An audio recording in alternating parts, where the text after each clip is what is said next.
Hi everyone, Aaron here for Zollotech, and Apple's iPhone 16, its Glow Time event is just around the corner. We'll talk about that with some last minute leaks, as well as iOS 18, when to expect the RC and public launch, and much more. This is your weekly Apple News update for the week of September 1st through the 6th, 2024. Apple's actually opening up a new store in Sweden, and it looks like it could open on the iPhone 16 launch day. They've posted a new website here for the Apple Mall of Scandinavia, opening up September 20th. So many expect Apple to start selling iPhone 16 on that date, and it would make sense that they would open the store the same day. You can actually get some of their wallpapers here if you want them. I'll link this in the description below. Bluetooth 6 launched this week with a new channel sounding feature that could really help Apple in the future, as it has much more accuracy for distance. You'll see if we scroll down to what's new in version 6.0, it actually says the user experience of Find My solutions can be greatly improved. So using this feature, it can sort of understand distance a little bit better, down to the centimeter it seems, and be much more accurate. It has a few different advantages as well. Hopefully we'll get some updates as far as overall battery use, but Bluetooth's pretty power efficient as it is.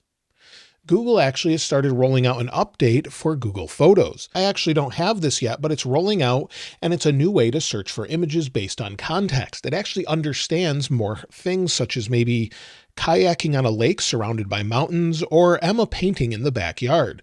You can ask it specific things and it will find different photos related to what you're searching for. So that's something that could be really great as far as finding photos. Hopefully Apple implements this with Apple Intelligence as well and has it all on device. But you'll see there's early access to Ask Photos for select users. So let me know if you've actually been able to try this out and if it's available for you. Quite a few companies yesterday actually released a bunch of new Qi 2 compatible wireless chargers.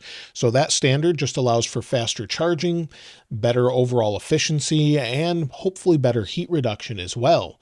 So that means we've got a bunch of new chargers coming, maybe for the iPhone 16, from companies such as Belkin, Ugreen, and Anker. They all announced chargers on the same day. With the launch of the iPhone 16 just around the corner, it seems the supply chain could hint at Apple getting rid of the fine woven cases already. We've heard that they could get rid of them, but they might release them for one more year. This was a replacement for the leather cases, and maybe Apple will get rid of it and replace it with vegan leather. I really miss the leather cases. They wear sort of uniquely. They look pretty good with a patina over time. And the fine woven cases, I really just dislike the overall texture. Some people have had issues with scratches and wear, but in general, I think they're a decent case, but I'm just not a real fan of the actual texture. It doesn't feel great, and most people that I hand it to don't like the overall feel of it. There's some people who really do, but it's just not something I personally prefer. But let me know what you think they should replace it with, whether that's vegan leather, bring back regular leather. I'd love to hear from you in the comments below. Now this week we have a ton of different deals on different things such as AirPods Pro 2, but I would probably hold off until after the Apple event. Unless you're planning to get maybe a MacBook Air or something with an older processor that might not be updated for a while, maybe an M2 instead of the new M3, then you could take a look at some of the recent deals. But Apple's expected to launch quite a few new products this coming Monday, so I would probably hold off until after then, but I'll link all the recent deals in the description below. Now, of course, we're waiting for new updates, and we haven't seen anything this week. iOS 18.1 Beta 4 was not released, and of course, we're still waiting for iOS 18 RC. Many people have asked when to expect that, and typically we'll see that after the event on Monday. Usually an hour or two after the event, they'll release the RC with some changes to the final version. Hopefully they'll bring wallpaper and much more. And then, of course, the public release is expected probably on the 16th. We don't know that 100% until Apple actually announces it, but we're expecting that, with the launch of the iPhone probably taking place, like I said earlier, on the 20th. Of course, we're still waiting for iOS 17.6.2, which I'm surprised we haven't seen yet, and iOS 17.7 will probably launch along the same sort of week time frame that iOS 18 does as well, sometime around the 16th to the 18th. That will be the last major update for iOS 17 typically, other than maybe some small security updates. Now with the iPhone 16, and these are just the models or dummy units, and this is basically what we're expecting them to look like. It's well known at this point that both the iPhone 16, 16 Plus, as well as the 16 Pro and 16 Pro Max should gain a new capacitive button called the Capture button.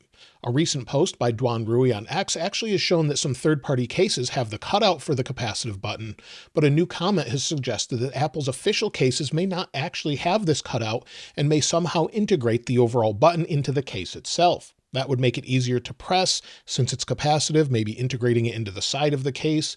Maybe it will connect wirelessly, or maybe just have sort of a button over the top of it. We don't really know yet, but that's something we didn't really expect. Also, Mark Gurman has actually confirmed the colors this past week or the past day, where he said basically what we expect. With the regular iPhone 16 models, we expect this sort of layout where we'll have a new blue color or a new shade of blue. We'll also have yellow replaced by white, as well as sort of a new green or teal color along with pink. So we expect those to be the latest colors. And also with the Pro models, we expect the current blue color, and this is unfortunate in my opinion, as I really like it. Blue is supposedly going to be replaced with a gold color. They're not calling it bronze, they're calling it gold. Some have said it's more of a dark brown or a bronze, but it looks like it could just be the new gold color. We don't really know, but I liked the blue. It seems the natural titanium, black and white will actually stay. So that's what we expect as far as the colors. We also could see a slight price increase with the start of the iPhone, meaning that Apple would bump the starting price from $999 with the Pro models maybe up $100 since they're said to start at 256 gigs of storage this time around. I think Apple should have included that anyway for the same price before, but we could get that slight price bump. It's also said that we could see a 2 terabyte option. So maybe it'll start at 256, go to 512, 1 terabyte, and then 2 terabytes at the highest end. This could be maybe for some camera features that are being updated, but we'll actually talk about that in just a moment. And we're also expecting iPhone 16 to bring an ultra-wide update to the overall sensors. This means a 48 megapixel sensor that would really help not only with ultra-wide, but also with macro photography. Macro video and photography is a little bit grainy if you use it on the current sensor with the 12 megapixel sensor.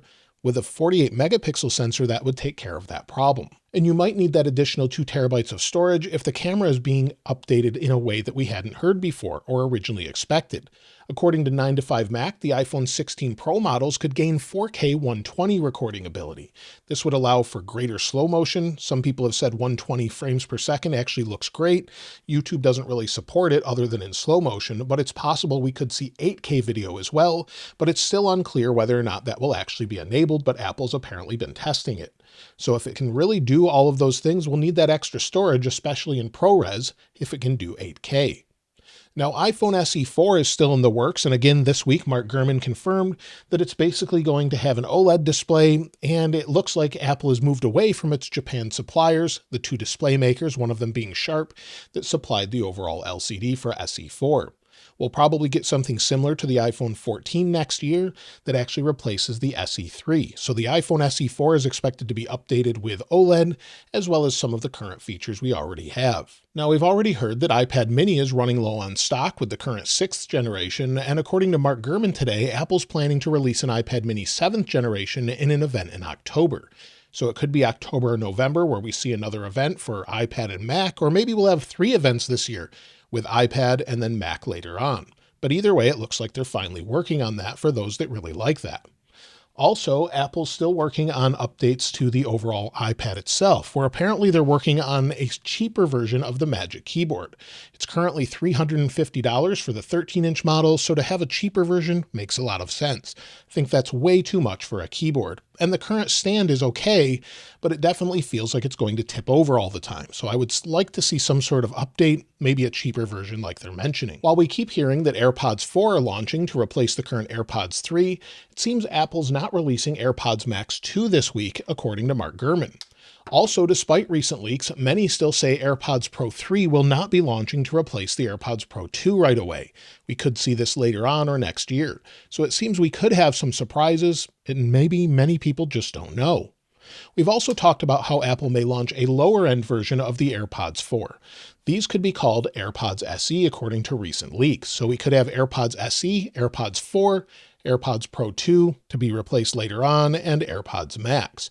Hopefully they'll replace more than we're expecting though. We're expecting some updated M4 Max before the end of the year, possibly with a new MacBook Pro version, MacBook Air with M4, but one of the biggest updates is said to be the new design for the Mac Mini. According to recent reports from Mark Gurman, the new Mac Mini will not only be smaller, but will drop USB-A in favor of USB-C only.